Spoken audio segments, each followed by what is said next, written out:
Hi, I'm Malcolm Campbell again, and this is week 5 of the 5-part series, Aging with Joy.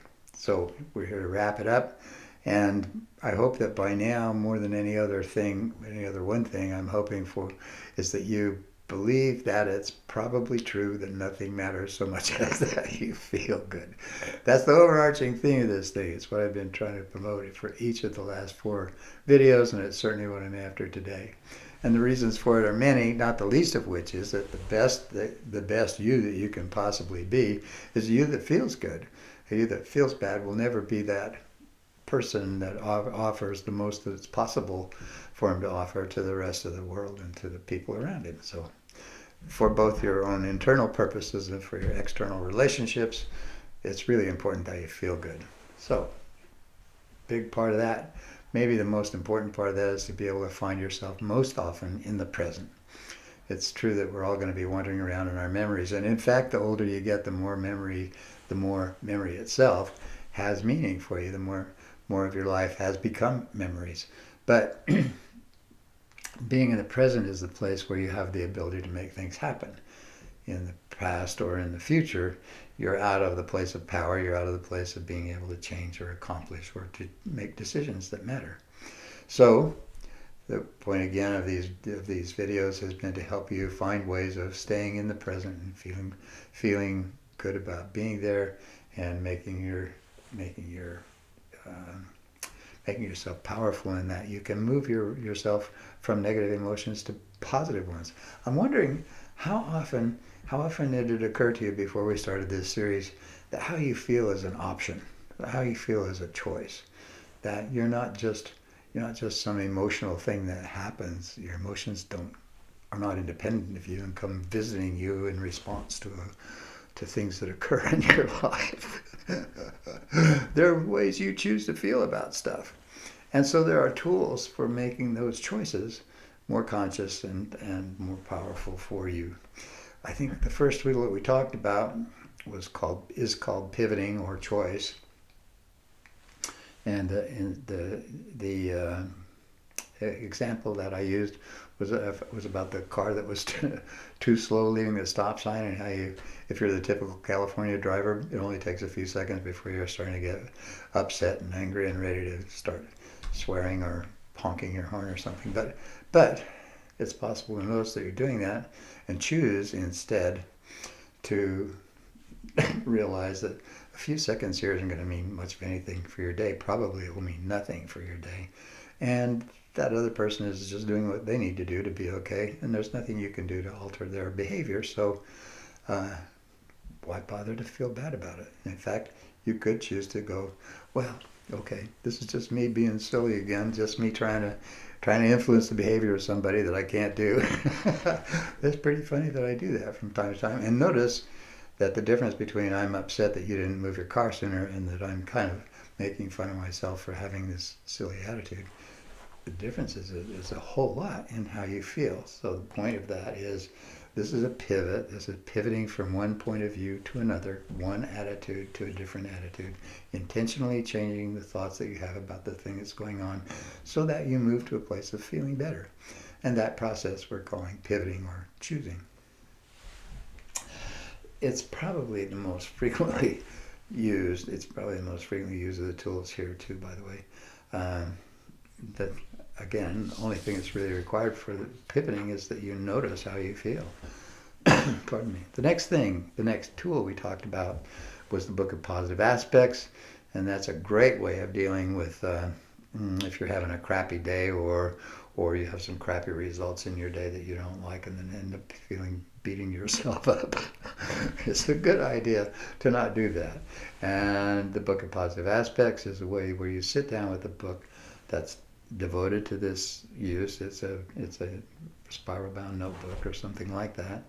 Use it only for this purpose. It's your Book of Positive Aspects, and in it you write positive aspects about yourself for whatever 10 or 15 minutes. I think if you don't finish that, if you're not during that time, if you cannot continue to think of positive things to say about yourself, you're just finish the time out by writing, I want to feel better about myself. Remember, I said that the teacher that I had who gave me that piece believed that the universe conspires on your behalf. But in order for it to do that, you need to let it know what you want.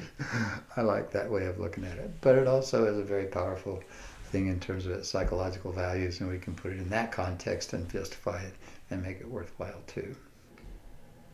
The nice thing about it is it's a two-part value. It feels good. It has value in the moment. If you sit down with that book and start writing about things you can think about yourself that are good, that you like, that are positive, from the very large thing about I managed to head the successful revolution of 5 countries, all the way down to I like the way I keep my shoes clean, or I notice that my grooming is pretty good still these days, or I like the way that I take care of my dog. I mean, it doesn't, all the way down to the smallest things. It doesn't matter. What matters is that you collect positive ideas about yourself and put them into your book of positive aspects. That then becomes a fund for later. You know, when you're walking around doing things that are kind of mindless, like driving your car, going for groceries, or just taking a break from things, and your mind starts to wander. One of the things that will wander into will be, for a change, it will be some of these positive aspects. Remember, I've noted that most of us, our self-talk is mostly criticism.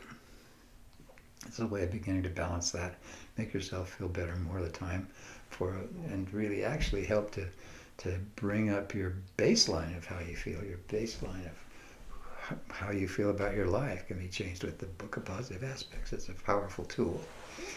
Then we went to the energy model. Boy, that's really something. The energy model basically takes advantage of what physicists tell us is true of the universe, and that is that it operates on the principle of attraction.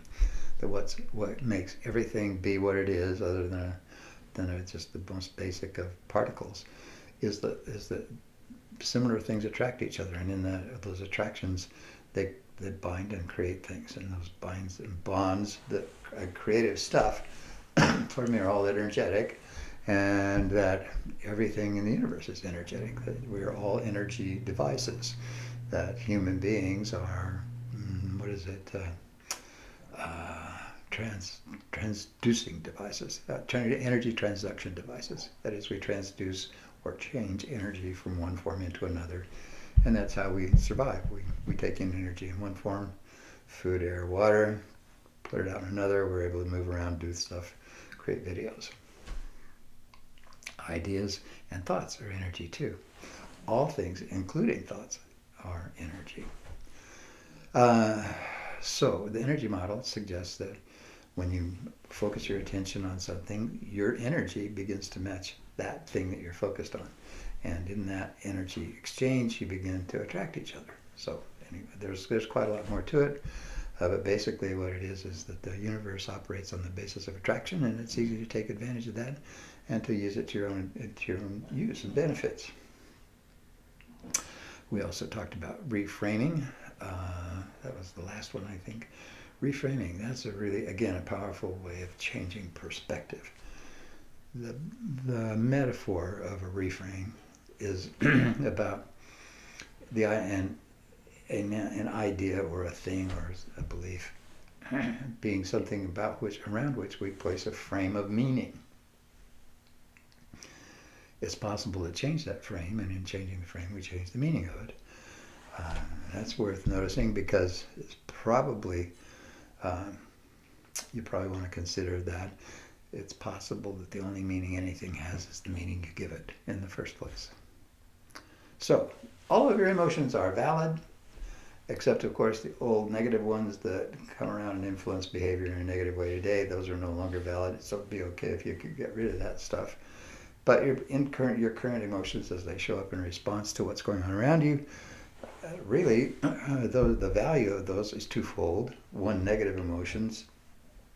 Most people don't think they have any value, but they do. The value they have is they tell you what's missing that you think you desire, or that you perceive as missing. And they identify that thing, so you now know what you want. So back that around and say it again another way. Negative emotion says, I'm not having or seeing or perceiving or participating in something I want. And that awareness causes us to understand or to know what it is that we want. then that becomes a way in which we can begin to move toward, toward an objective. We can go toward what it is that we desire and move that way. So the negative emotion provides very positive information for us. And then, of course, your positive emotions just make the whole system happy and glittery, and and all kinds of fun stuff happens to your body chemistry and to your point of view. So all of your emotions are always valid. And the one thing they give you that's really important is they tell you what's true for you. Got that? Your emotions tell you what's true for you. So the sum in this series of ideas is that you manage your focus of attention to manage your emotions. And when you manage your emotions, you're managing your energy. Simple. Manage your energy, you're managing your life in a powerful way. You're doing what almost nobody does intentionally. You are managing the basic stuff of which your life is built. Gustavo Dudamel he's that marvelous Venezuelan conductor. He grew up in poverty in Venezuela and took part in a national free musical thing for children.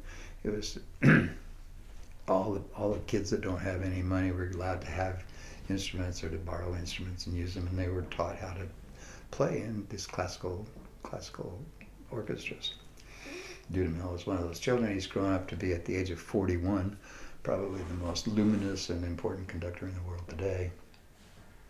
He's just been named the director of the New York Philharmonic. That's the old Leonard Bernstein Orchestra. It's the top of the heap for classical musicians. At any rate, Dudamel says life isn't about measuring up to arbitrary stages. It's about staying open to the experiences of life. That's what we're hoping to cause more of here as we move forward in age and take advantage of every day being a day of life. One of my teachers told me that the three highest priorities we have are joy, growth, and freedom. That those are self-balancing. You get too far into one of them and you get tired of it, and then the other starts to take over. So if you're having too much fun, pretty soon you get tired of having all that fun and you want to go do something else. You want the freedom of choice after that. Too much freedom walking around without dedication or intention, and pretty soon you want to do some growth. And so you grow for a while, you get tired of that. I've read all the books I want to read, had all the classes I want to take this week. I want some joy from freedom, and those sorts of things, and they rock around that group of three. In my practice of about 35 years, more than that actually, I've learned that I've developed the attitude or belief that for most people, the more important of those three is freedom. And I'm very grateful that we have had the freedom to make the choices that allow this series to have happened, that we live in a place where this is not only possible, it's easy. And I'm also grateful for your participation. Thank you for that. Again, I'm Malcolm Campbell, and if you'd like to contact me, I'm at mc@malcolmshouse.com. Malcolm, as I've said before, and Malcolm is, for reasons we do not understand, spelled with two L's. It's Malcolm, so it's mc@malcolmshouse.com. I'm very grateful for you having watched this video. Thanks very much. Bye.